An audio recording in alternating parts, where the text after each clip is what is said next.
Returns that emerging markets generate are significantly different between the different countries and the different economies. So we have to have a framework to assess where the best prospects are. We use liquidity analysis to do that. We look at money supply to tell us where the strongest economies will be and where there's excess liquidity to support financial asset prices. So that helps us to select the best opportunities in emerging markets in the best countries.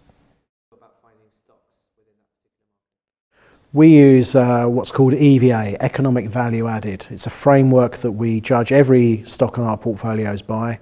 We want to identify companies that are generating a high or improving return on invested capital and creating value for shareholders, and make sure that we're avoiding companies that destroy value for shareholders.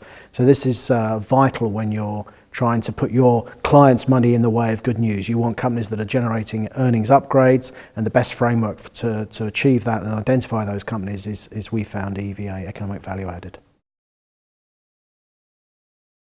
Well, there are three key sources of alpha on our emerging market fund. The first, which I've touched on, is the use of liquidity analysis to guide our selection of emerging market countries. We want to direct our capital and our clients' capital to the best possible opportunities in terms of countries.